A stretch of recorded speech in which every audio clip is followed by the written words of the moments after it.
ভাইরা আমার, আল্লাহ পাক রব্বুল আলামিন বলে, বান্দা দুনিয়ার জমিনে তুমি যখন চলবা, আমি আল্লাহকে মহব্বত করবা, ওই মহব্বতের প্রমাণ হবে আমি আল্লাহ তাআলার ইবাদত। ঠিক কিনা? যেই বান্দাটা আল্লাহর ইবাদত করবে, ওই বান্দাই কিন্তু বাস্তবে আল্লাহকে ভালোবাসে।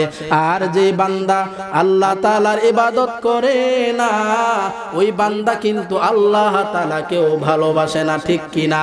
আলহামদুলিল্লাহ, আলহামদুলিল্লাহিল্লাযী জাআলাশ শামসা ওয়াল কমারা বিহুসবান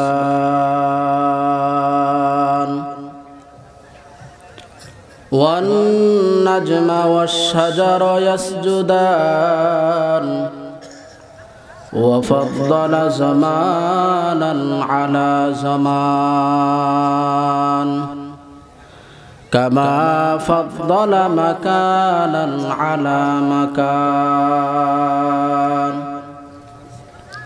وإنسانا على إنسان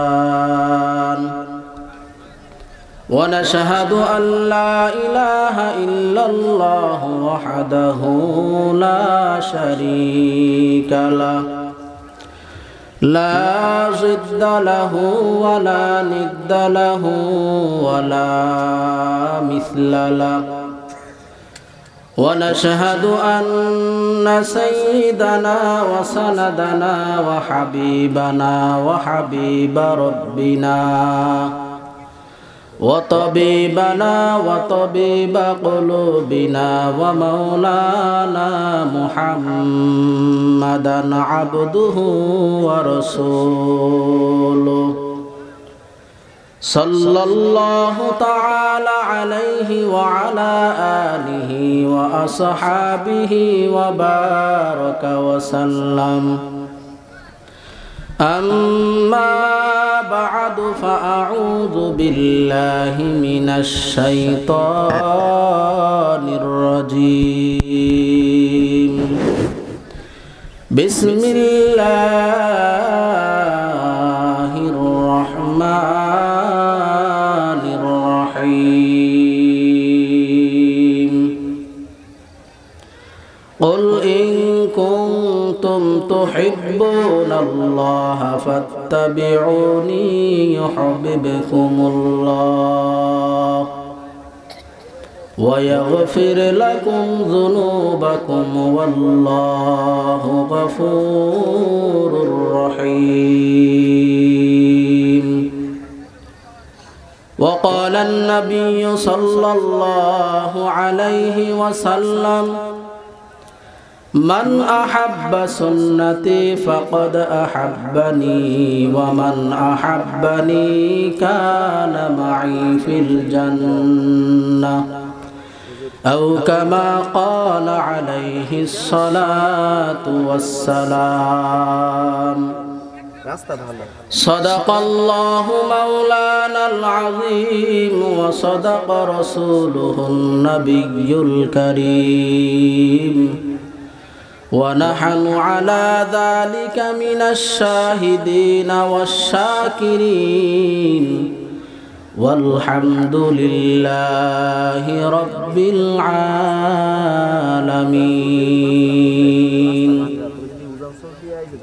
اللهم صل على روح محمد في الأرواح وعلى جسد محمد في الأجساد وعلى قلب محمد في القلوب وعلى قبر محمد في القبور. بذكر شهر چبینی در خروشاست ولی دانا دری معنا کے گوشاست نہ بلبل برغلش تسبیح خانیست کہ ہر کار بتسبیحش زبانیست. ذکر حق آمد غذائے روح را मरहमा मद दिले मजरूह मेराज किया हमारा नबी सबे समावात मेराज किया हमारा नबी सबे समावात नहीं बोला वहाँ नबी हम गुनाहगार उम्मत नहीं बोला वहाँ नबी हम गुनाहगार उम्मत आमाल से बनती है जन्नत भी जहन्नम आमाल से बनती है जन्नत भी जहन्नम ये खा के फितरत में ना नारी है ना नूरी ये खा के फितरत में ना नारी है ना नूरी। अल्हम्दुलिल्लाह আজকের মাহফিলের অত্যন্ত শ্রদ্ধাভাজন সভাপতি সাহেব, প্রধান অতিথি বিশেষ অতিথিবৃন্দ, মুআজ্জাজ মুকাররম, জাতির মাথার মুকুট, ওয়ারাসাতুল আম্বিয়া হযরত উলামায়ে কেরাম, আমার সম্মুখ মানে উপবিষ্ট ইসলাম প্রিয় দিন প্রিয় মুরব্বী বাবারা, কলিজার টুকরা যুবক বন্ধুগণ, স্নেহের ছোট ভাই, পর্দার অন্তরালে অবস্থানরত আবেদা সলেহা, অত্যন্ত সম্মানিতা মা ও বোনেরা, আমরা সকলেই মহান মনিব আল্লাহ তাআলার নিকট সকলেই একবার কালিমাতুশ শুকর আদায় করে জোরে সোরে বলি আলহামদুলিল্লাহ। এই মাহফিলে বসতে পেরে আপনারা খুশি নাকি বেজার? খুশির আওয়াজ কি আসতে হয় নাকি জোরে হয়? তাইলে আরেকবার জোরে বলেন আলহামদুলিল্লাহ। সম্মানিত হাজিরিন, ভূমিকা না রেখে সরাসরি আয়াতের আলোচনায় ঢুকে পড়ি। আমার তেলাওয়াতকৃত আয়াত পবিত্র কোরআন শরীফের আলে ইমরানের ৩১ নম্বর আয়াত, তার পাশাপাশি হুজুর আকরাম সাল্লাল্লাহু আলাইহি ওয়াসাল্লামের অসংখ্য অগণিত হাদিস থেকে মাত্র একটা হাদিসের টুকরা পাঠ করেছি। তেলাওয়াতকৃত আয়াতের মধ্যে আল্লাহ পাক রব্বুল আলামিন বলেন, কুল ইন কুনতুম তুহিব্বুনাল্লাহ ফাত্তাবিউনি ইউহিব্বুকুমুল্লাহ ওয়া ইয়াগফির লাকুম যুনুবাকুম ওয়াল্লাহু গফুরুর রহিম। আল্লাহ পাক রব্বুল আলামিন বলেন, হে আমার হাবিব, আপনি আপনার উম্মতদেরকে জানায় দেন, বলিয়া দেন, ইন কুনতুম তুহিব্বুনাল্লাহ, যদি তোমরা আল্লাহ তাআলাকে ভালোবাসতে চাও, ভালোবাসো, ফাত্তাবিউনি, তাহলে আমি আল্লাহর রাসূলের অনুসরণ করো। অনুসরণ করলে কি লাভ হবে, কি ফায়দা হবে? ইউহিব্বুকুমুল্লাহ, স্বয়ং আল্লাহ তাআলা তোমাদেরকে ভালোবাসবেন। সুবহানাল্লাহ। শুধু কি আল্লাহ তাআলা ভালোবাসবেন এখানেই সীমাবদ্ধ নয় দোস্ত হাবাব। আল্লাহ পাক রব্বুল আলামিন আয়াতের শেষাংশে বলতেছেন, ওয়া ইয়াগফির লাকুম যুনুবাকুম, আল্লাহ তাআলা তোমাদের গুনাহগুলিকে মাফ করে দিবেন। সুবহানাল্লাহ। ওয়াল্লাহু গফুরুর রহিম, নিশ্চয় আল্লাহ তাআলা অত্যন্ত ক্ষমাশীল এবং দয়ালু।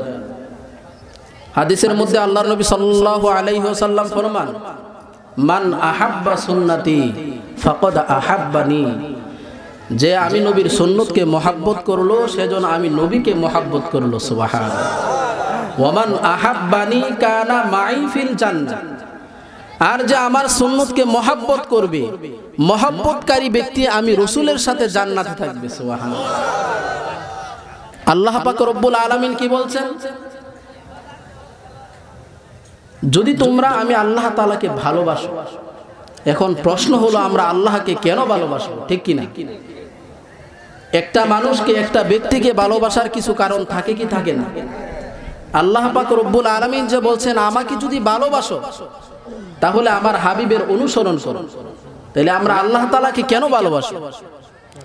দোস্ত হাবাব, দুনিয়ার হায়াতের জিন্দেগিতে আমরা দেখি, যদি কোনো ব্যক্তি, একজন ব্যক্তি অপর ব্যক্তিকে, অপর ভাইকে মহব্বত করে, দয়া করে, রহম করে, ওই দ্বিতীয় ভাই তাকে ভালোবাসতে শুরু করে, ঠিক কি না?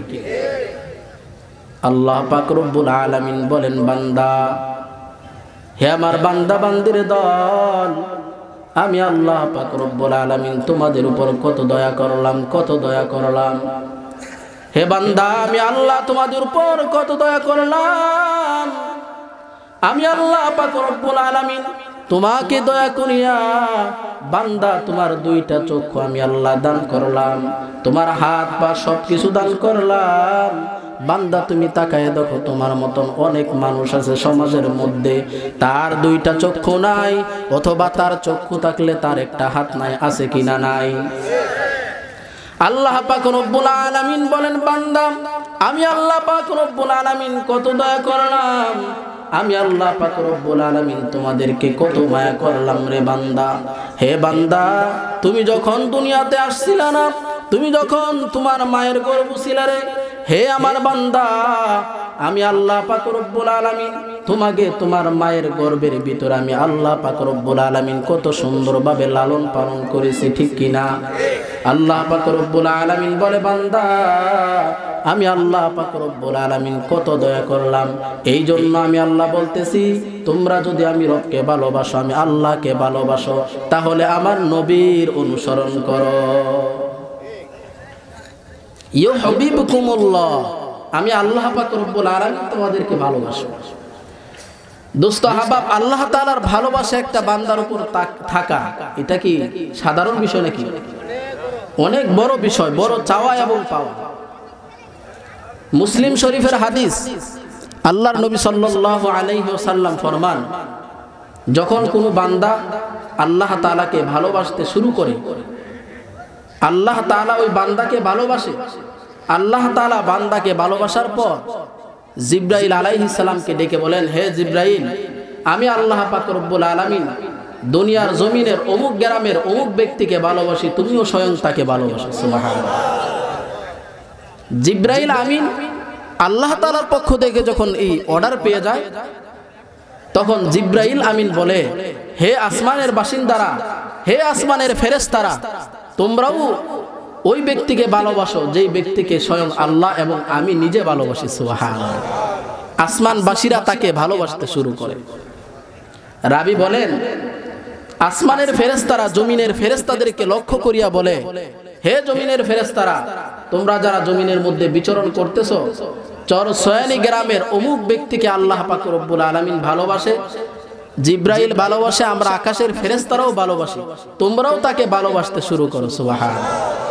এই হাদিসের শেষাংশে আছে, কোন বান্দাকে যদি আল্লাহ তাআলা ঘৃণা করে, নাউজুবিল্লাহ, সকলে বলি নাউজুবিল্লাহ, যদি কোনো বান্দাকে আল্লাহ পাক রব্বুল আলামিন কি করেন, অপছন্দ করেন, ঘৃণা করেন, আল্লাহ পাক রব্বুল আলামিন সাথে সাথে জিবরাইল আলাইহিস সালামকে ডেকে বলেন, হে জিবরাইল, আমি আল্লাহ, আমি আসমান জমিনের মালিক, ওই বান্দাকে ঘৃণা করি, তুমিও তাকে ঘৃণা করো, অপছন্দ করো। নাউজুবিল্লাহ। জিবরাইল আমিন আসমানের সমস্ত ফেরেশতাদেরকে বলে দেয়, হে ফেরেশতার দল, তোমরা অমুক গ্রামের অমুক ব্যক্তিকে অপছন্দ করো, তাকে আল্লাহ অপছন্দ করে। জমিনের ফেরেশতাদেরকে ওই সংবাদ জানায় দেওয়া হয়। ভাইরা আমার, আল্লাহ পাক রব্বুল আলামিনকে আল্লাহর বান্দারা, আল্লাহর নবীর সাহাবায়ে কেরামরা কত মহব্বত করেছেন, কত ভালোবেসেছেন। ভাইরা আমার, আল্লাহ পাক রব্বুল আলামিনকে কত ভালোবেসেছেন। দুস্থ হাবাব, সাহাবায়ে কেরামের মধ্যে একজন সাহাবীর নাম হলো হযরত বেলাল রাদিয়াল্লাহু তাআলা আনহু। আমাদের সকলেরই নাম জানা আছে কি আছে না? বেলাল রাদিয়াল্লাহু তাআলা আনহু, তার দিলের মধ্যে আল্লাহ তাআলার এত ভালোবাসা, এত মহব্বত ছিল, যার কারণে বেলাল রাদিয়াল্লাহু তাআলা আনহু হাঁটতেন জমিনে, বেলাল রাদিয়াল্লাহু তাআলা আনহুর পায়ের আওয়াজ শোনা যেত জান্নাতে। সুবহানাল্লাহ। ভাইরা আমার, আল্লাহর নবী সাল্লাল্লাহু আলাইহি ওয়াসাল্লাম মেরাজের রজনীতে যখন জান্নাত জাহান্নাম ভ্রমণ করার জন্য গিয়েছেন, জান্নাতের ভিতরে যখন আল্লাহর নবী সাল্লাল্লাহু আলাইহি ওয়াসাল্লাম হাঁটতেছেন, আল্লাহর নবী বলেন, হে জিবরাইল, আমার সামনে একজন ব্যক্তির পায়ের খরমের আওয়াজ শোনা যায়, তুমি আমাকে বলিয়া দাও ওই ব্যক্তিটাকে কে, আমার সামনে পায়ের আওয়াজ শোনা যায়, সেই ব্যক্তিটাকে। জিবরাইল আমিন ডাক দেয়া বলেন, ওগো নবীজি, আপনার একজন সাহাবী, ওই সাহাবীর নাম হইল হযরত বেলাল রাদিয়াল্লাহু তাআলা আনহু। এত আস্তে আরো জোরে বলেন না সুবহানাল্লাহ। সুবহানাল্লাহ বললে লাভ নাকি লস? আরো জোরে বলেন, আজকে মাহফিলের ভিতরে আওয়াজ নাই, কিন্তু বাহিরে গেলে কিন্তু আওয়াজের অভাব নাই, ঠিক কিনা? অথচ মাহফিলের ভিতরের আওয়াজ আল্লাহ পাক রব্বুল আলামিন, কোন বান্দা যদি সুবহানাল্লাহর আওয়াজকে বাড়ায় দেয়, আল্লাহ পাক রব্বুল আলামিন খুশি হইয়া ওই বান্দার জন্য জান্নাতের মধ্যে একটা খেজুরের গাছ লাগায় দেয়। সুবহানাল্লাহ। ওই খেজুরের গাছটা কত বড় দোস্ত হাবা, ওই খেজুরের গাছটা এত বড় তেজস্বী, একটা ঘোড়ার উপর সওয়ার হয়ে যদি বান্দা এক প্রান্ত থেকে অন্য প্রান্তে যায় 500 বছর লাগবে। সুবহানাল্লাহ। ভাইরা আমার, বলতেছিলাম হযরত বেলাল রাদিয়াল্লাহু তাআলা আনহু, জিনার এত দাম। বেলাল রাদিয়াল্লাহু তাআলা আনহুর চেহারা কিন্তু ছিল কালো, ঠোঁটগুলো ছিল মোটা, নাকের সেন্টার তেমন ভালো ছিল না। ভাইরা আমার, এই বেলাল রাদিয়াল্লাহু তাআলা আনহুকে আল্লাহ পাক রব্বুল আলামিন এত দাম দিলেন, এত মর্যাদা দিলেন কেন? এই বেলাল রাদিয়াল্লাহু তাআলা আনহুর দিলের ভিতরে আল্লাহর ভালোবাসা সবচাইতে বেশি ছিল, ঠিক কিনা? আল্লাহ পাক রব্বুল আলামিন ভিন্ন আয়াতে বলেন, ওয়াল্লাযিনা আমানু আশাদ্দু হুব্বাল লিল্লাহ, যারা ঈমানদার হবে, যারা মুমিনে কামেল হবে, তারা সবচেয়ে বেশি আমি আল্লাহকে ভালোবাসবে। ভাইরা আমার, হযরত বেলাল রাদিয়াল্লাহু তাআলা আনহু আল্লাহকে এত ভালোবাসতেন। হযরত বেলাল রাদিয়াল্লাহু তাআলা আনহুর পায়ের আওয়াজ জান্নাতের ভিতরে পাওয়ার পরে আল্লাহর নবী সাল্লাল্লাহু আলাইহি ওয়াসাল্লাম মেরাজ শেষ করে আসার পরে বেলাল রাদিয়াল্লাহু তাআলা আনহুকে ডাক দিলেন, হে বেলাল, তোমার পায়ের আওয়াজ জান্নাতের ভিতরে শুনেছি, বলো না তোমার কোন নেক আমলের কারণে এত মর্যাদা তুমি পেয়েছো? বেলাল রাদিয়াল্লাহু তাআলা আনহু ডাক দেয়া বললেন, ওগো আল্লাহর নবী, আমি বেলালের তেমন কোনো ভালো আমল নাই, কিন্তু আমার একটা আমল আছে। যখন আমার ওযু ছুটিয়া যায়, ওযু ছুটার সাথে সাথে আমি বেলাল সাথে ওযু করে ফেলি। সুবহানাল্লাহ। শুধু তাই নয়, আল্লাহর নবী এই ওযু করার পরে তাহিয়াতুল ওযু 2 রাকাত নামাজ আমি বেলাল রাদিয়াল্লাহু তাআলা আনহু সাথে পড়ে ফেলি। সুবহানাল্লাহ। আল্লাহর নবী বুঝতে আর বাকি রইল না, আল্লাহর নবী ডাক দেয়া বললেন, রে বেলাল, এই জন্যই তো আল্লাহ পাক রব্বুল আলামিন তোমার মাকামকে এত উঁচু করে দিয়েছেন। সুবহানাল্লাহ। ভাইরা আমার, এই বেলাল তো সেই বেলাল, যেই বেলালকে উমাইয়া দিনের পর দিন রাতের পর রাত কষ্ট দিত। বেলাল রাদিয়াল্লাহু তাআলা আনহু তো সেই বেলাল, যেই বেলাল রাদিয়াল্লাহু তাআলা আনহু আল্লাহর নবীর উপর ঈমান আনার কারণে, ইসলামের পতাকার তলে আসার কারণে উমাইয়া ইবনে খালফ সে প্রতিদিন বেলাল রাদিয়াল্লাহু তাআলা আনহুকে কত নিষ্ঠুর ব্যবহার করত। ভাইয়ের আমার, হযরত বেলাল রাদিয়াল্লাহু তাআলা আনহুকে মরুভূমির বালুর উপর, উত্তপ্ত বালুর মধ্যে বেলাল রাদিয়াল্লাহু তাআলা আনহুকে শোয়া রাখত। এই কাফের কি করত? বেলাল রাদিয়াল্লাহু তাআলা আনহুর উপর বিশাল বড় একটা পাথর দিয়ে দিত, যেন বেলাল এদিক সেদিক না যাইতে পারে। নাউজুবিল্লাহ। শুধু কি এমন কষ্ট? বেলাল রাদিয়াল্লাহু তাআলা উমাইয়া নিজে কষ্ট দিত, তার পাশাপাশি যখন সে ক্লান্ত হয়ে যাইত তখন আবু জাহেলকে বলতো, হে আবু জাহেল, তুমিও তাকে কষ্ট দাও। বলেন না নাউজুবিল্লাহ। শুধু তাই নয় ভাইয়েরা আমার, এই বেলাল রাদিয়াল্লাহু তাআলা আনহুকে উমাইয়া কষ্ট দেওয়ার পরে যখন আবার আবু জাহেল কষ্ট দিত, বেত্রাঘাত করত, তারপরেও তাদের নির্যাতন শেষ হয় নাই। তারা মক্কার অলি গলিতে যেই সমস্ত বকাটে ছেলে থাকতো, এই সমস্ত বকাটে ছেলের হাতে বেলাল রাদিয়াল্লাহু তাআলা আনহু উঠায় দিত আর বলতো, হে বকাটে ছেলেরা, তোমরা এই বেলালকে নিয়ে মক্কার অলিতে গলিতে তাকে টানা হেসরা করো। নাউজুবিল্লাহ। ভাইরা আমার, বেলাল রাদিয়াল্লাহু তাআলা আনহুর দিলের ভিতর শুধু আল্লাহর মহাব্বতে পূর্ণ ছিল না, সাথে সাথে মহাব্বত ছিল আপনার আমার নবীর, ঠিক কিনা? ভাইরা আমার, আল্লাহর নবী সাল্লাল্লাহু আলাইহি ওয়াসাল্লামের যখন ইন্তেকাল হয়ে গেল, দুনিয়া থেকে বিদায় নিয়ে গেলেন, বেলাল রাদিয়াল্লাহু তাআলা আনহু দেখতেছেন নবী নাই, নবী নাই, নবীর চেয়ারটা শূন্য হয়ে আছে। ওই অবস্থার মধ্যে বেলাল রাদিয়াল্লাহু তাআলা আনহু মদিনা ছেড়িয়া অন্য শহরের মধ্যে চলিয়া গেলেন।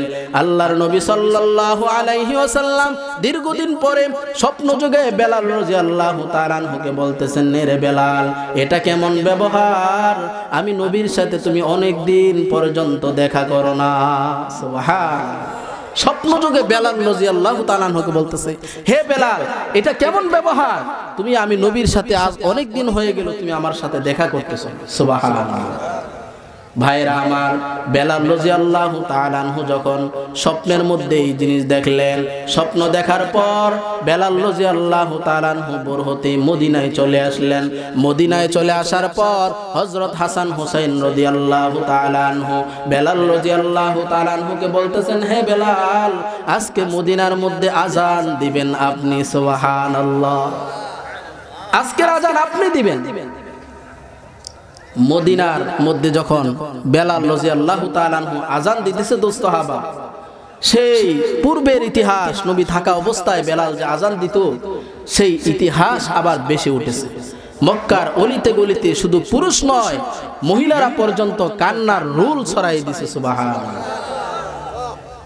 এই বেলাল তো সেই বেলাল, যেই বেলাল রাদিয়াল্লাহু তাআলা আনহু সম্পর্কে আল্লাহর নবী সাল্লাল্লাহু আলাইহি ওয়াসাল্লাম বলেছেন, হে বেলাল, আমি যখন জান্নাতের মধ্যে প্রবেশ করব, জান্নাতের মধ্যে আমি নবী যেই বাহন দেয়া যাইব, ওই বাহনের রশি থাকবে তোমার হাতে। সুবহানাল্লাহ। আমি নবী জান্নাতে প্রবেশ করব, সাথে সাথে তুমি আমার সাথেও জান্নাতে প্রবেশ করবা। সুবহানাল্লাহ। ভাইরা আমার, সাহাবায়ে কেরামের ভিতরে আল্লাহর নবীর এবং আল্লাহ তাআলার ভালোবাসা এমন ছিল, আল্লাহ তাআলার ভালোবাসায় সাহাবায়ে কেরামের দিলগুলি ভরে যাইত। আল্লাহর নবীকেও তারা ভালোবাসতো, জানের বিনিময়ে, প্রাণের বিনিময়ে আল্লাহর নবী সাল্লাল্লাহু আলাইহি ওয়াসাল্লামকে সব সময় ভালোবাসতো। ঠিক কিনা? আরো জোরে বলেন, ঠিক কিনা? ভাইরা আমার, সাহাবায়ে কেরাম আল্লাহর নবী সাল্লাল্লাহু আলাইহি ওয়াসাল্লামকে কেমন ভালোবাসতেন? আল্লাহর নবী সাল্লাল্লাহু আলাইহি ওয়াসাল্লামের একজন সাহাবী, যার নাম আব্দুল্লাহ রাদিয়াল্লাহু তাআলা আনহু। আব্দুল্লাহ রাদিয়াল্লাহু তাআলা আনহু জীর্ণ শীর্ণ অবস্থায় আল্লাহর নবীর দরজার সামনে দাঁড়ায় গেছে। আল্লাহর নবী সাল্লাল্লাহু আলাইহি ওয়াসাল্লাম ঘুমন্ত অবস্থায় আছে, কিন্তু আব্দুল্লাহ ডাক দেয় না, কারণ ডাক দিলে নবীর পেরেশানি বেড়ে যাবে, ডাক দিলে নবীর মনে কষ্ট পাবে, এই জন্য আমি ডাক দিব না। আব্দুল্লাহ রাদিয়াল্লাহু তাআলা আনহু আল্লাহর নবীর দরজার সামনে দাঁড়ানো। ভাইরা আমার, ওই অবস্থার মধ্যে কিছুক্ষণ যাওয়ার পর আল্লাহর নবী সাল্লাল্লাহু আলাইহি ওয়াসাল্লাম ঘুম থেকে উঠলেন। ঘুম থেকে ওঠার পর দরজা খুলিয়া আব্দুল্লাহ রাদিয়াল্লাহু তাআলা আনহুকে দেখলেন। আব্দুল্লাহ রাদিয়াল্লাহু তাআলা আনহুকে দেখিয়া বলতেছেন, হে যুবক, কে তুমি? তোমার কি পরিচয়? আব্দুল্লাহ ডেকে বলেন, ওগো নবী, কিছুদিন পূর্বে আমি ইসলাম ধর্ম গ্রহণ করিয়া আমি ইসলামের ছায়াতলে এসেছি, আপনার নতুন একজন সাহাবী আমি। আমার নাম আব্দুল্লাহ। ইসলামের আগে আমার নাম ছিল লাত উজ্জা, আপনি নিজেই তো আমার নাম রেখেছেন আব্দুল্লাহ। আল্লাহর নবী ডাক দিয়ে বললেন, হে আব্দুল্লাহ, তোমাকে আমি কিভাবে চিনবো? কিভাবে চিনবো? কারণ তুমি যখন আমার দরবারে আসতা রে আব্দুল্লাহ, সকালে একটা পোশাক পরিধান করিয়ে আসতা, বিকালে যখন আবার আসতা আরেকটা নতুন পোশাক পরিয়ে আসতা। আজকে তো তোমার গায়ে কোনো পোশাক নাই। বলো না আব্দুল্লাহ, এই অবস্থা কেন তোমার হয়েছে রে আব্দুল্লাহ? আব্দুল্লাহ রাদিয়াল্লাহু তাআলা আনহু চোখের পানি ছেড়ে দিয়ে বলতেছেন, ওগো আল্লাহর নবী, আমার বাবা মারা যাবার পরে আমার বাবার সমস্ত সম্পত্তি আমার চাচার হাতে চলে গেল। আমার চাচা আমাকে ডাক দিয়ে বলতেছে, বাতিজা, তুমি যদি এই সম্পদগুলি চাও, এই সম্পদের অধিকারী যদি তুমি হইতে চাও, তাহলে মুহাম্মদের দরবারে তুমি যাইতে পারবা না। বলো না, তুমি মুহাম্মদ চাও নাকি তুমি সম্পত্তি চাও? সুবহানাল্লাহ। আজকে আমরা হলে কি বলতাম? আমরা হলে বলতাম, দরবার পরে আগে আমার সম্পত্তি দেন। ঠিক কিনা দোস্ত? এই ইমানের জোরে বলেন, ঠিক কিনা? আব্দুল্লাহ রাদিয়াল্লাহু তাআলা আনহুকে যখন আব্দুল্লাহর চাচা বলল, আব্দুল্লাহ রাদিয়াল্লাহু তাআলা আনহু পেরেশান হয়ে গেলেন, কারণ এখন যদি আমি সম্পত্তি নেই তাহলে নবী নাই। আর যদি নবী নেই তাহলে আমার কি নাই? সম্পত্তি নেই। আব্দুল্লাহ রাদিয়াল্লাহু তাআলা আনহু ডাক দিয়ে বললেন, ওগো চাচা, এই সম্পত্তি কেন? সারা দুনিয়ার সম্পত্তি যদি আমার ভাগে থাকতো, আর ওই অবস্থায় যদি আপনি আমাকে বলতেন আমি নবী চাই নাকি সম্পত্তি চাই, তখন আমি বলতাম আমি নবী ছাড়া কোনো কিছু চাই না।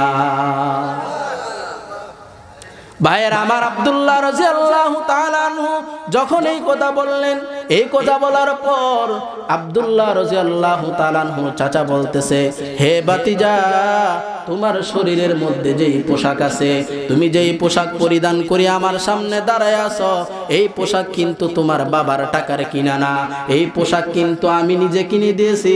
এখন দাও দাও, এই পোশাকগুলি আমাকে ফিরাইয়া দাও। আব্দুল্লাহ ডাক দিয়ে বললেন, আল্লাহর নবী, আমার চাচা মনে করেছে আমার কাছ থেকে যদি পোশাক চায়, আমার কাছ থেকে যদি পোশাক চায়, এই পোশাক চাওয়ার কারণে আমি আপনার ধর্ম ছেড়ে দিয়া, আপনার দরবার ছাড়ে দিয়া, আমি ওই পোশাকের প্রেমে পড়িয়া, আমার সম্পত্তির প্রেমে পড়িয়া আপনার দরবার ছাড়িয়া দিব। না গো নবী না, আমার চাচা যখন বলেছে আমাকে পোশাক দেওয়ার জন্য, নবীজি আমার চাচা বলতে দেরি হয়েছে, আমি আব্দুল্লাহ আমার শরীর থেকে পোশাকগুলি খুলতে দেরি করি না। ভাইয়েরা আমার, আজকে তো আশেকে রসুলের অভাব নাই, জমিনের মধ্যে শুধু আশেকে রসুলের নাম শোনা যায়, ঠিক কিনা? তো তার মধ্যে লম্বা দাড়ি নাই, তাদের মাথার মধ্যে রেখেছে লম্বা চুল, তারাও তো দাবি করে আশেকে রাসূল, ঠিক কিনা? ভাইয়েরা আমার, প্রকৃত আশেকে রাসূল তো তারাই যারা সাহাবায়ে কেরামের যুগের মধ্যে আল্লাহর নবী সাল্লাল্লাহু আলাইহি ওয়াসাল্লামকে ভালোবেসেছিল। ভাইয়েরা আমার, হযরত আবু বকর সিদ্দিক রাদিয়াল্লাহু তাআলা আনহু, যিনি সবচাইতে সাহাবায়ে কেরামের মধ্যে নরম মেজাজের ছিলেন, ঠিক কিনা? নরম মেজাজের কে ছিলেন? আবু বকর সিদ্দিক রাদিয়াল্লাহু তাআলা আনহু। এটা কিন্তু আমার কথা না, এটা আল্লাহর নবী নিজে বলেছেন, আরহামু উম্মতি বি উম্মতি আবু বকর। আল্লাহর নবী বলেন, আমার উম্মতের মধ্যে যত উম্মত আছে, সমস্ত উম্মতগুলির মধ্যে সবচাইতে ঠান্ডা মেজাজের হইল আবু বকর। সুবহানাল্লাহ।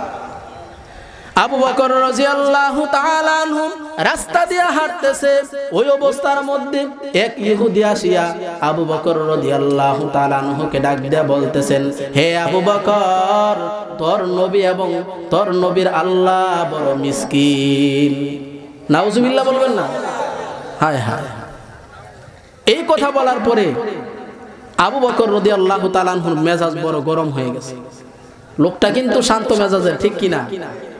হাতরা বাহির করে ইহুদির গালে ঠাস করে এক চড় মেরেছে।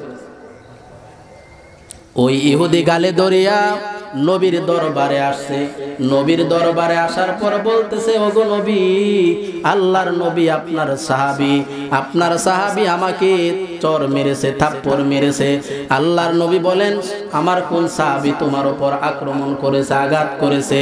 বলেছে আপনার সাহাবী আবু বকর আমাকে মেরেছে। আল্লাহর নবী বলেন, ভালো করে বলো, আবু বকর নাকি উমর? আল্লাহর নবী বলেন কি, ভালো করে বলো, আবু বকর নাকি উমর? কারণ মেজাজ গরম কার? উমরের, ঠিক কিনা? ইহুদি বলতেছেন, আল্লাহর নবী, আমি আবু বকর রাদিয়াল্লাহু তাআলা আনহুকে চিনি, আমি উমরকেও চিনি। না গো নবী না, উমর আমার গায়ে হাত তোলে নাই, আমার গায়ে হাত তুলেছে আপনার সাহাবী আবু বকর। এই কথা বলার পরে আবু বকর রাদিয়াল্লাহু তাআলা আনহুকে উদ্দেশ্য করে আল্লাহর নবী বলতেছেন, হে আবু বকর, আপনি যে তার গায়ে চড় মেরেছেন, আপনার কোনো প্রমাণ আছে কিনা? নাই। আবু বকর রাদিয়াল্লাহু তাআলা আনহু বললেন, আমার কোনো প্রমাণ নাই। তাহলে বোঝা গেল বিচার করার জন্য সাক্ষীর দরকার আছে কিনা? নাই। আরো জোরে বলেন, আছে কিনা? নাই। আজকে আমাদের সমাজে যেই বিচার হচ্ছে, অনেক বিচার এমন হচ্ছে যেগুলোর সাক্ষী বিচারে পাওয়া যায় না, ঠিক কিনা দোস্ত?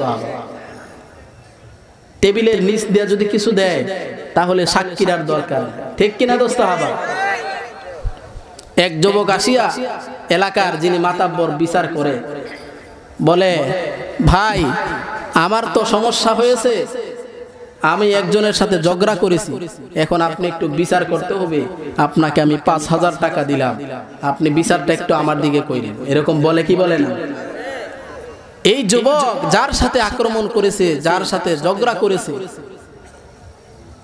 সেই ব্যক্তি তাকে প্রহার করেছিল, আঘাত করেছিল, কিন্তু এই যুবকের তুলনায় সেই যুবকের টাকা বেশি, ক্ষমতা বেশি।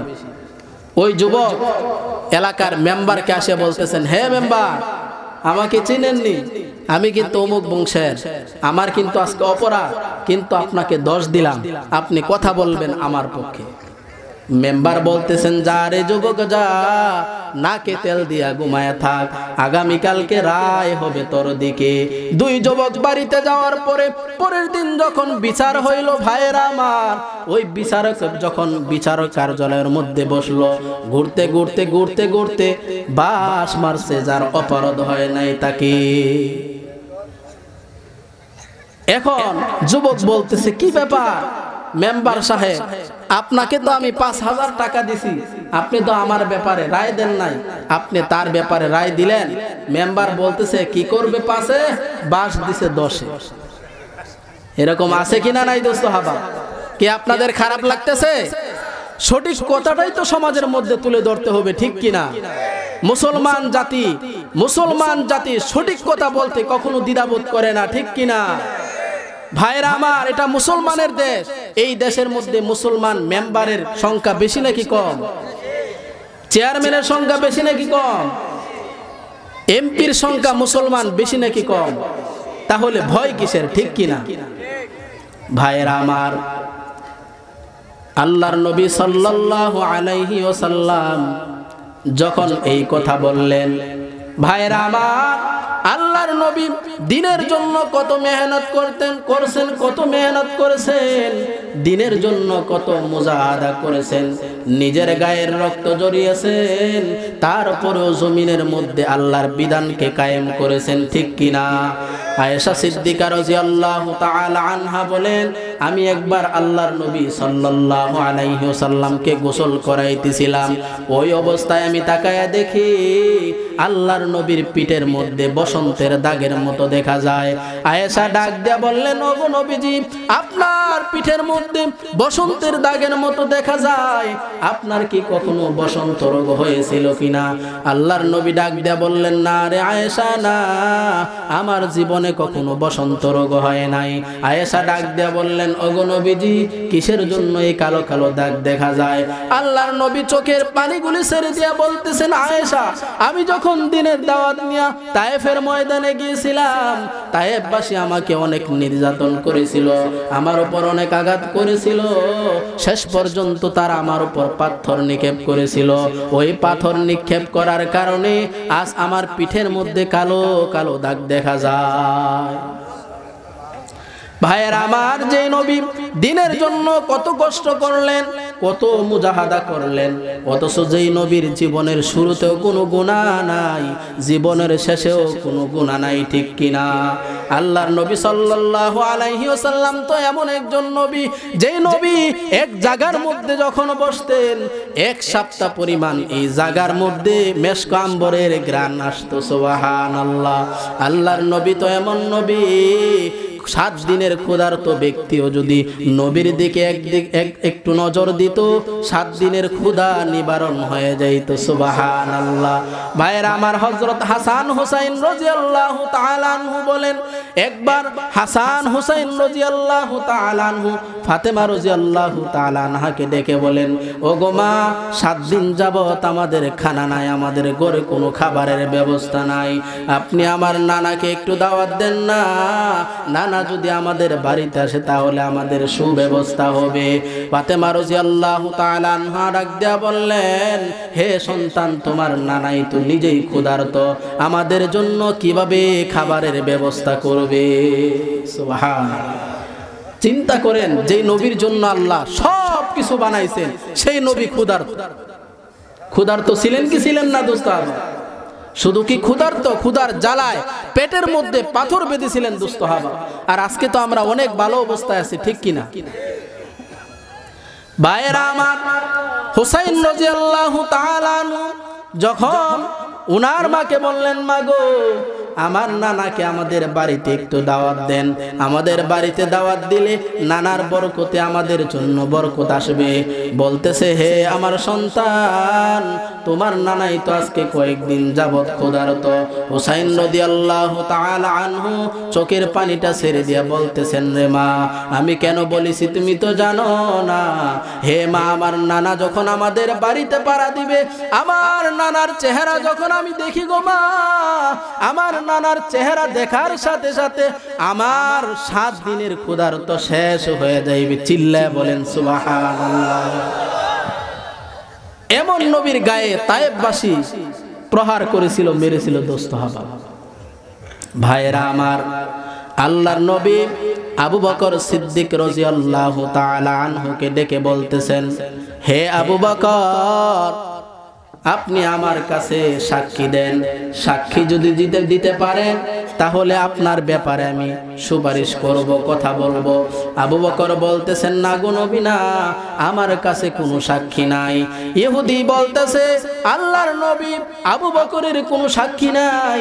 আল্লাহর নবী সাল্লাল্লাহু আলাইহি ওয়াসাল্লাম ডাক দিয়া বললেন, হে ইহুদি, যাও, তোমাকে যখন আবু বকর একটা চর দিয়েছে, তুমিও আবু বকরকে একটা চর দিয়ে প্রতিশোধ গ্রহণ করে না। ইহুদির মনটা তো বড় শান্তি, মনটা তো বড় খুশি, আজকে একটা সুযোগ পাইছি, ঠিক কিনা? ভাইয়েরা আমার, এদিক দিয়ে ইহুদি আগাইতেছে, আল্লাহর নবীর চোখ দিয়া পানি আসতেছে। হায় রে হায়, আমার সাহাবী আবু বকর তো কখনো মিথ্যা বলতে পারে না, আবু বকর তো কখনো মিথ্যা কথা বলার মানুষ না, কিন্তু তার তো সাক্ষী নাই। নিয়ম হইল সাক্ষী থাকলে সাক্ষী অনুযায়ী বিচার করা। ওই অবস্থার মধ্যে সাহাবায়ে কেরাম কান্নাকাটির রুল দিয়ে দিছে। ভাইয়েরা আমার, ওই অবস্থার মধ্যে ইহুদি যখন আবু বকর রাদিয়াল্লাহু তাআলা আনহুর কাছাকাছি এসে গেছে, আল্লাহ পাক রব্বুল আলামিন জিবরাইল আলাইহিস সালামকে ডেকে বলতেছেন, হে জিবরাইল, এখনো বসে আছো? যাও রে জিবরাইল, যাও, তাড়াতাড়ি নবীর কাছে সংবাদ শোনায়া যাও। দুনিয়ার জমিনে যদিও আবু বকরের সাক্ষী নাই, আমি আল্লাহ স্বয়ং আবু বকরের সাক্ষী হয়ে গেলাম। ভাইয়েরা আমার, আল্লাহর নবী সাল্লাল্লাহু আলাইহি ওয়াসাল্লাম ডাক দিয়ে বললেন, হে আমার উম্মতের দল, তোমরা আমি নবীর অনুসরণ করো। ভিন্ন হাদিসের মধ্যে আল্লাহর নবী বলেন, তারাকতু ফিকুম আমরাইন লান তাদিল্লু মা তামাসসাকতুম বিহিমা কিতাবাল্লাহি ওয়া সুন্নাতা রাসূলি। আল্লাহর নবী বলেন, দুইটা জিনিস আমি রেখে গেলাম, এই দুইটা জিনিস যদি তোমরা আঁকড়ে ধরতে পারো তাহলে তোমরা কখনো পথভ্রষ্ট হবে না। এক নাম্বার হইল কালামুল্লাহ, আল্লাহর কালাম। 2 নাম্বার হইল আমি নবীর সুন্নাত। সুবহানাল্লাহ। সুন্নতের দাম আছে কিনা নাই দোস্ত হবে? সুন্নতের দাম আছে কিনা নাই? আজকে সুন্নত পালন করলে, একজন ভাই যদি সুন্নত পালন করে, অপর ভাই মুসলমানের দেশের মধ্যে, মুসলমানের গ্রামের ভিতরে কটাক্ষ করে, ঠিক কিনা? হে যুবক ভাই, পাটা আগায় দেওর ভাই, আমি তোমার পায়ে হাত রেখে বলিয়া যাই, কেন নবীকে কাঁদাও?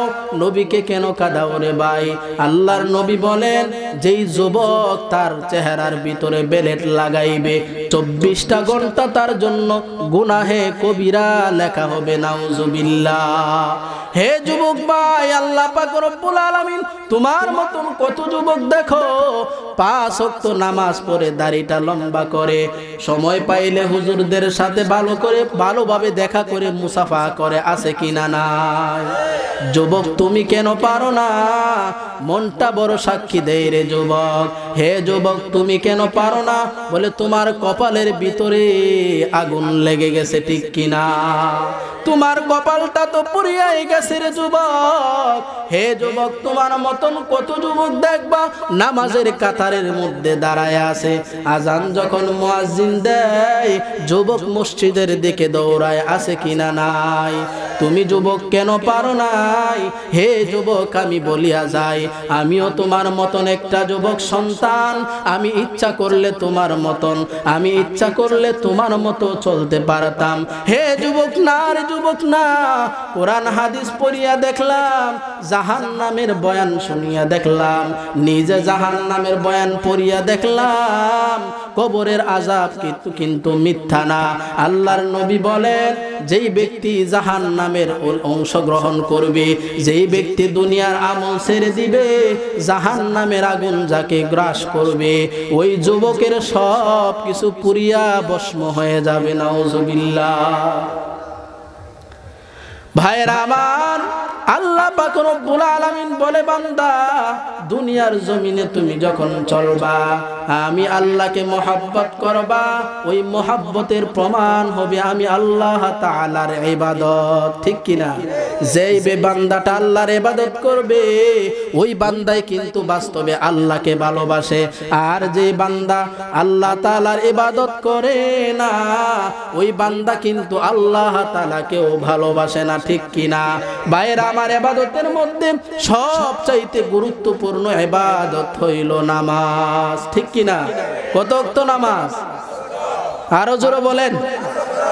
5 ওয়াক্ত নামাজ যদি পড়তে পারো রে যুবক ভাই, আল্লাহর নবী ডাক দিয়া বলেন, আমার যে উম্মত 5 ওয়াক্ত নামাজ সময়টাকে গুরুত্ব দিয়া 5 ওয়াক্ত নামাজ যেই বান্দা পড়বে, আল্লাহর নবী বলেন ওই উম্মতের আমল নামায় 50 ওয়াক্ত নামাজের সওয়াব চলে আসবে। কত ওয়াক্ত নামাজ? আমরা তো নামাজ পড়তে রাজি না। ঠিক কিনা? নামাজের সময় হইলে বলে, হুজুর নামাজের সময় নাই, এখন তো বয়স হয় নাই। ঠিক কিনা? হে যুবক, তুমি কখন মারা যাইবা, কোন দিন মারা যাইবা, তোমার হাতে কিন্তু লেখা নাই।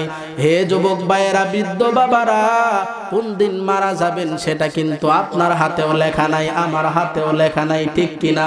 কিন্তু আল্লাহ পাক রব্বুল আলামিন বলেন, বান্দা যেই বান্দা আমি আল্লাহ তাআলাকে মহব্বত করিয়া আমি আল্লাহ তাআলার বিধান নামাজ পড়বে, আল্লাহ পাক রব্বুল আলামিন বলেন, আমি আল্লাহ তাআলার নিজ জিম্মায় আমার বান্দাকে জান্নাত দান করব। সুবহানাল্লাহ। একটুখানি নাকের তরে রোজ হাসরের মাঠেতে, বাবা ঘুরবে ছেলের পিছে, ছেলে বাবার আগেতে। ঠিক কিনা? একটুখানি নাকের তরে রোজ হাসরের মাঠেতে, বাবা ঘুরবে ছেলের পিছে, ছেলে বাবার আগেতে। আহাতে মন কঠিন দিনেতে নামাজ তোমায় ভুলবে না, ঠিক মতো পড়িলে নামাজ জান্নাত তোমার ঠিকানা। আমার প্রাণের ভাই বোনেরা, জলদি করে উঠে যাও, ওযু করে তাড়াতাড়ি নামাজ পড়তে লেগে যাও। আহা নবী বেনামাজির শাফাআত করিবেন না, আহা নবী বেনামাজির শাফাআত করিবেন না, ঠিক মতো পড়িলে নামাজ জান্নাত তোমার ঠিকানা। আমার প্রাণের ভাই বোনেরা, জলদি করে উঠে যাও, ওযু করে তাড়াতাড়ি নামাজ পড়তে লেগে যাও। কত ওয়াক্ত নামাজ? আরো জোরে বলেন। হে মা বোনেরা, হে আমার পর্দার আড়ালের মা গো, আপনিও মা, খাজা মঈনুদ্দিন চিশতির মাও মা। হে মা, আপনার কি মনে চায় না গো মা, নামাজগুলি পড়তে কি মনে চায় না? নিজের সন্তানকে মসজিদে কি পাঠাইতে মনে চায় না গো মা? হে চরসানি এলাকার মা বোনেরা, আপনার সন্তান এখনো কেন বাড়িতে বসে আছে গো মা? হে মা মহিলার, আপনার কি মনে চায় না গো মা, আপনার সন্তানটাই মাহফিলে আসুক গো মা? হে মা, আপনার স্বামী কেন এখনো ঘরের ভিতরে বসে আছে গো মা? হে মা, আগামীকালকে চরসানি বাজারের ভিতরে বাজারের সব কিছু থাকবে, আগামীকালকে এই মাহফিল থাকবে না। ঠিক কিনা? হে মা মহিলারা, আপনার স্বামীকে যদি পাঠাইতে পারেন গো মা, আপনার স্বামী যদি এই মাহফিলে আসে, একটা কথার উপর যদি আমল করে গো মা, এই একটা কথার উপর আমল করার বিনিময় আল্লাহ পাক রব্বুল আলামিন জান্নাত দান করবে। ঠিক কিনা? ভাইরা আমার, আল্লাহর নবী সাল্লাল্লাহু আলাইহি ওয়াসাল্লাম বলেন, উম্মত তোমাদের ঘরের সামনে যদি একটা 5টা নহর থাকে, ওই 5টা নহর পেরি দিয়ে যদি তোমরা তোমাদের বাড়িতে আসো, হে আমার উম্মত, তোমাদের শরীরে যেমন বিন্দু কোনো ময়লা থাকতে পারে না, আমার যেই উম্মত 5 ওয়াক্ত নামাজ পড়বে তার আমল নামায় বিন্দু কোনো গুনার ময়লা থাকবে না। আল্লাহর নবী সাল্লাল্লাহু আলাইহি ওয়াসাল্লাম বলেন, যেই ব্যক্তি নামাজটাকে সময়টাকে মূল্যায়ন করিয়া নামাজটা আদায় করবে, নামাজটাকে নামাজের মতো আদায় করবে, তার কোনো গুনাহ থাকতে পারে না। এখন প্রশ্ন হইল, আমরা তো নামাজ পড়ি আবার গুনাহও করি, ঠিক কিনা? আমরা তো নামাজ পড়ি আবার গুনাহও করি, ঠিক কিনা? এখন প্রশ্ন হইল, আমরা তো নামাজ পড়ি কিন্তু আমাদের দ্বারা গুনাহ হয়। আল্লাহর নবী বলেছেন, আল্লাহ তাআলাও বলেছেন যে বান্দা যদি নামাজটাকে নামাজের মতো আদায় করতে পারে তাহলে তার আমল নামার মধ্যে কোনো গুনাহ থাকবে না, তার দ্বারা গুনাহ হবে না। তাহলে আমরা নামাজও পড়ি আবার গুনাহও করি, ঠিক কিনা? বান্দা নামাজও পড়ে আবার মিথ্যা কথাও বলে, বান্দা নামাজ পড়ে আবার সুদও খায়, আছে কিনা নাই? বান্দা নামাজ পড়ে আবার পরের জমি রাইল ঠেলে, আছে কিনা নাই? আপনাদের এলাকায় না থাকলে আমাদের এলাকায় বহুত আছে, আছে কিনা নাই? হ্যাঁ ভাইরা আমার, আল্লাহর নবী সাল্লাল্লাহু আলাইহি ওয়াসাল্লাম ফরমান, হে আমার উম্মতের দল, 5 ওয়াক্ত নামাজটা যথাসময়ে আদায় করবা। আল্লাহর নবীর এক সাহাবী আল্লাহর নবী সাল্লাল্লাহু আলাইহি ওয়াসাল্লামের কাছে এসে বলতেছেন, ওগো আল্লাহর নবী, আমার ঘরে কোনো খানা নাই, আমি নিজেও 3 দিনের উপবাস, আমার সন্তানরাও খানার কারণে উপবাস। হে নবী, আপনি আমাকে একটু বলিয়া দেন কোন আমল করলে আমি খানা পাইব। আল্লাহর নবী সাল্লাল্লাহু আলাইহি ওয়াসাল্লাম সাহাবীকে ডাক দিয়ে বললেন, হে সাহাবী, তাড়াতাড়ি বাড়িতে চলিয়া যাও, বাড়িতে যাওয়ার পর তুমি নফল নামাজের মধ্যে দাঁড়ায়া যাইবা, যতক্ষণ পর্যন্ত তোমার ঘরে খানার ব্যবস্থা না হবে ততক্ষণ পর্যন্ত তুমি কিন্তু নামাজ ছাড়বা না, নামাজ ছাড়বা না, নামাজ পড়তেই থাকবা, পড়তেই থাকবা, দেখবা নামাজের বিনিময়ে আল্লাহ তোমার ঘরে রিজিক পাঠিয়ে দিবে। সুবহানাল্লাহ। ভাইরা আমার, ওই সাহাবী নামাজ পড়তেছে, নফল নামাজের মধ্যে দাঁড়ায় গেছে। ভাইরা আমার, 2 রাকাত নামাজ পড়ছে, খানার কোনো ব্যবস্থা নাই। 4 রাকাত, 6 রাকাত, 8 রাকাত নামাজ পড়ছে। 8 রাকাত নামাজ পড়ায় ডানে বামে যখন সালাম ফিরাইছে, ডানে বামে সালাম ফিরানোর পর দেখতেছে ঘরের ভিতরে যেই মেশিন ছিল, আটার মেশিন, আটা জাতার যে কল ছিল, ওই কল থেকে অটোমেটিক আটা বাহির হইতেছে। সুবহানাল্লাহ। ওই সাহাবী ঘরের ভিতরে যতগুলো বর্তন আছে সবগুলো বর্তনের ভিতরে ওই আটা রাখতেছে। এক পর্যায়ে ঘরের ভিতরে আর কোনো খালি বর্তন নাই। সাহাবী মনে করতেছে এত আটা কোথায় থেকে আসতেছে, আমার দেখার দরকার আছে। ওই সাহাবী যখন মেশিনের কাছে আসলো, মেশিনের কাছে আসার পরে ভাইরা আমার, ওই মেশিনের চাকা একটু একটু উঠাইলো, উঠানোর সাথে সাথে দেখতেছে কোনো আটা দেখা যায় না। সাহাবী দৌড়ে আল্লাহর নবীর দরবারের কাছে গেছেন।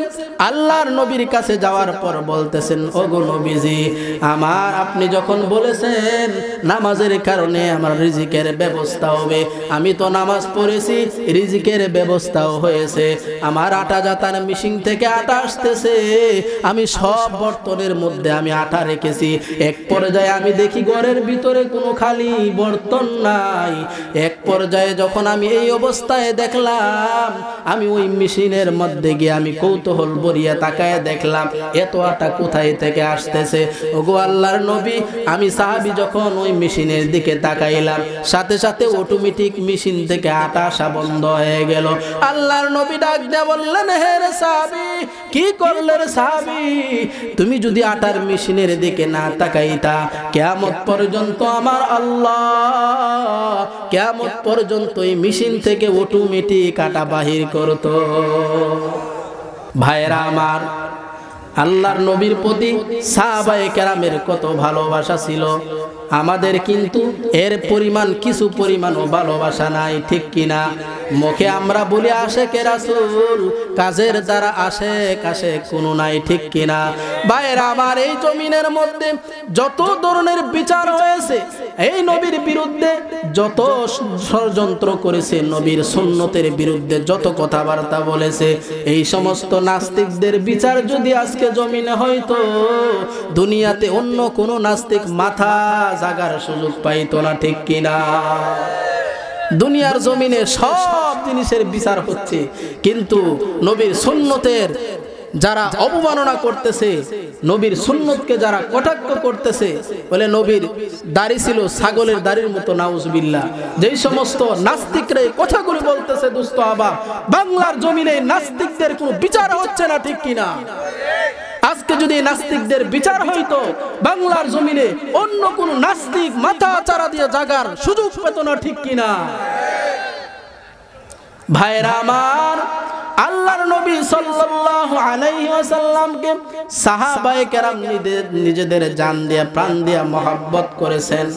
ভাইরা আমার, উহুদের জমিনে আল্লাহর নবী সাল্লাল্লাহু আলাইহি ওয়াসাল্লাম যখন চলে গেলেন, আল্লাহর নবী যখন উহুদের ময়দানে এদিক দিয়া কাফেররা, দুশমনেরা একটা আওয়াজ তুলে দিল, কদ কুতিলা মুহাম্মদ জমিনে আর বেঁচে নাই।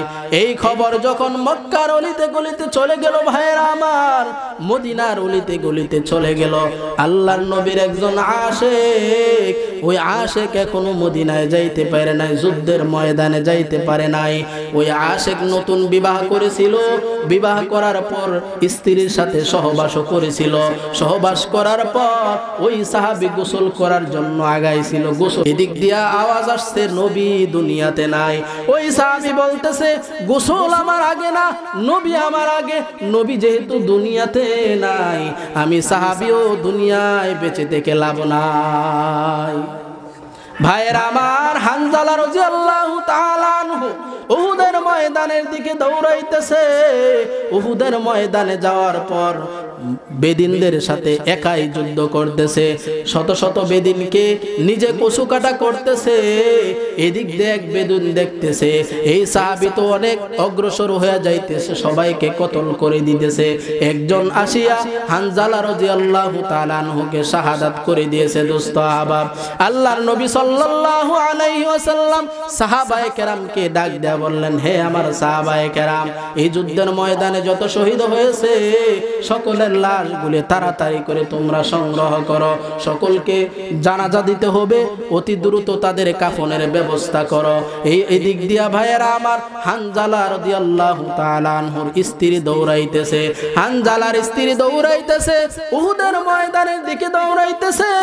উহুদের ময়দান থেকে দেখা যায় হানজালার স্ত্রী আসতেছে, আউলা বেশে বাউলা বেশে পাগল বেশে আসতেছে। একজন মহিলা নবীর কাছে আসিয়া বলে, ওগো নবীজি, বেয়াদবি মাফ করবেন নবীজি, আপনার সাহাবীরা যারা শহীদ হয়েছে এর মধ্যে আমার স্বামীও আছে, শহীদের অবস্থার মধ্যে আছে।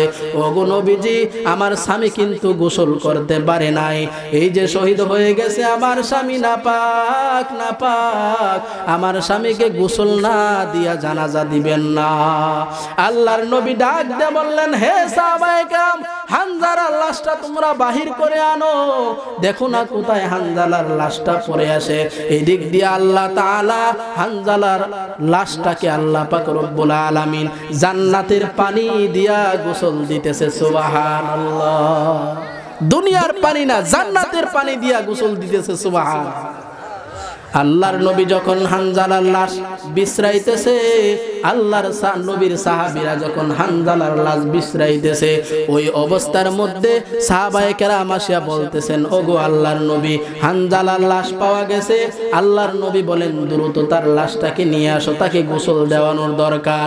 সাহাবী যখন হানজালা রাদিয়াল্লাহু তাআলা আনহুর কাছে গেছে, ওই লাশের কাছে যাওয়ার পর দেখতেছে হানজালার চুলগুলি ভিজা দেখা যায়। ওই চুল থেকে ফোঁটার ফোঁটার পানি জমিনে পড়তেছে। সুবহানাল্লাহ।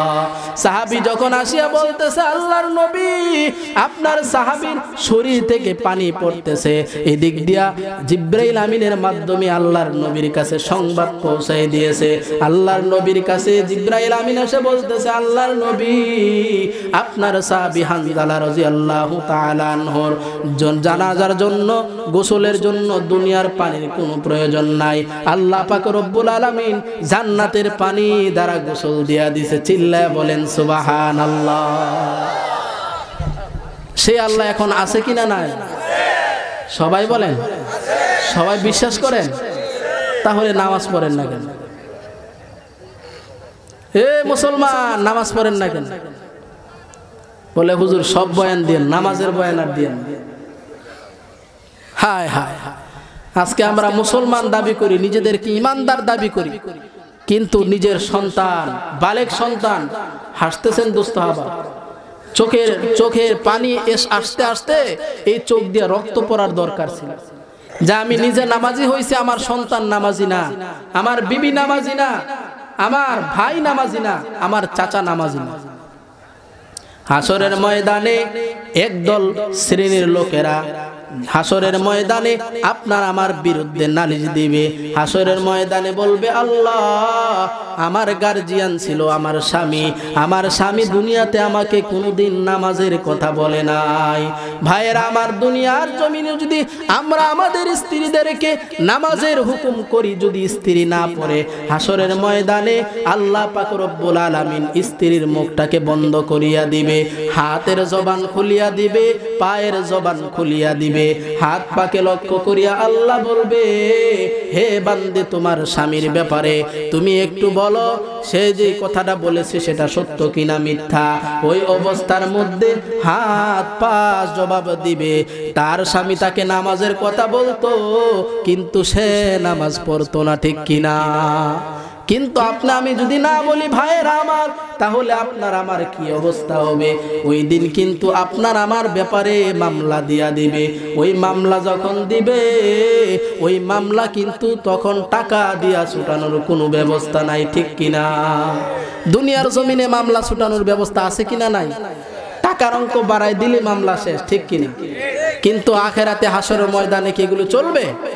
আরো জোরে বলেন, চলবে? এগুলো চলবে না। ভাইয়েরা আমার, হাসরের ময়দানে আপনার আমার স্ত্রী, আপনার আমার আপন ভাই আপনার আমার ব্যাপারে সাক্ষী দিবে আর বলবে আল্লাহ দুনিয়ার জমিনে আমাদেরকে নামাজের কথা বলে নাই, নামাজের দাওয়াত দেয় নাই, হক কথা বলে নাই, আমাদেরকে মুসলমান হিসেবে মুসলমানের কাজগুলি করার কথা বলে নাই, সুন্নত অনুযায়ী চলার জন্য আমাকে বলে নাই, পর্দা পুশিদা করার জন্য বলে নাই।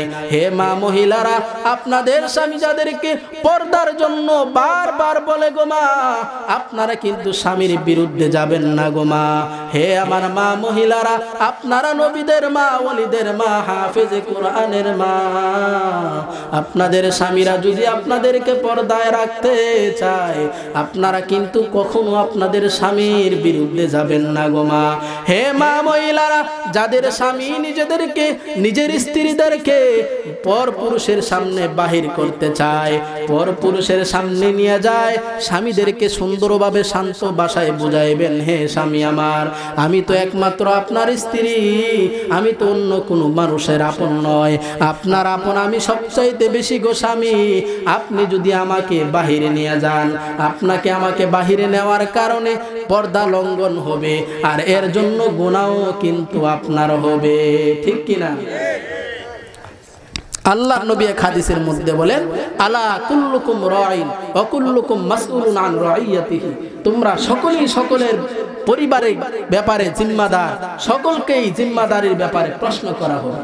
এক সাহাবী আসিয়া বলতেছে, আল্লাহর নবী, আমার তো স্ত্রীও নাই, স্বামীও নাই, আমার তো সন্তানও নাই, আমার তো পিতা মাতা কেউ নাই, আমি একাই আছি, আমার আবার কিসের হক? আল্লাহর নবী বলেন, ওলি জাসাদিকা আলাইকা হাক্কা, ওলি আহলিকা আলাইকা হাক্কা, ওলি মালিকা আলাইকা হাক্কা।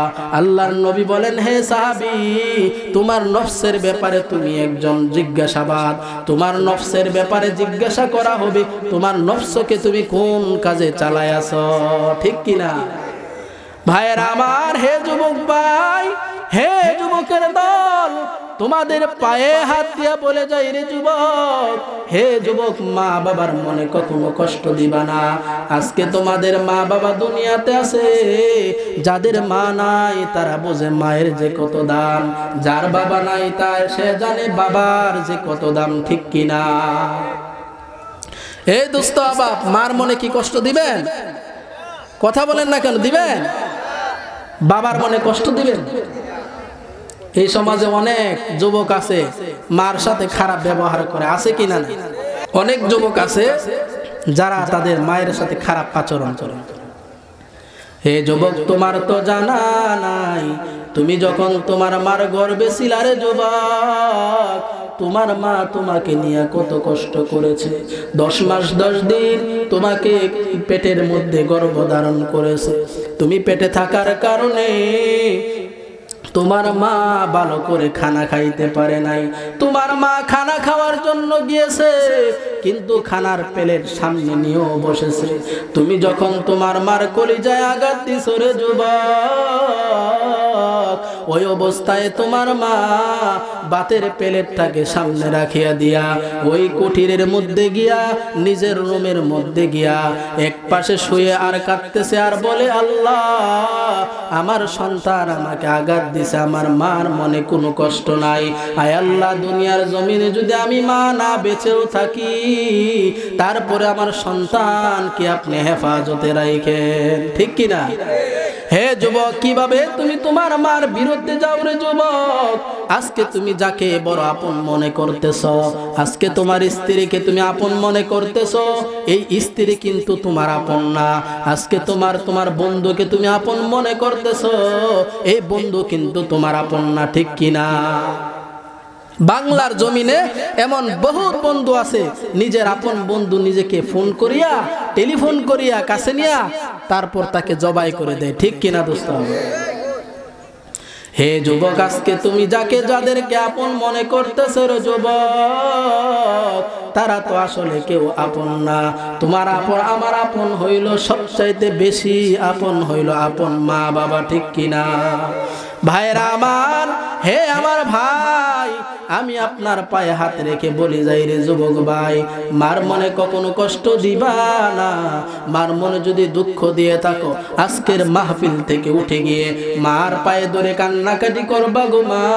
তুমি যতক্ষণ পর্যন্ত আমাকে মাপ না দিবা, তুমি যতক্ষণ পর্যন্ত আমাকে ক্ষমা না করবা, ততক্ষণ পর্যন্ত তোমার পা আমি ছাড়বো না। ভাইরা আমার, মার মন এত মায়া, এত মায়া, মা এত মায়া সন্তানের জন্য করে। এই জন্যই আল্লাহর নবী বলেছেন, সন্তান যখন মারা যায়, সন্তানের কবরে সন্তানের বাবা যায়, সন্তানের মা কিন্তু সন্তানের কবরে যাওয়া নিষেধ, ঠিক কিনা?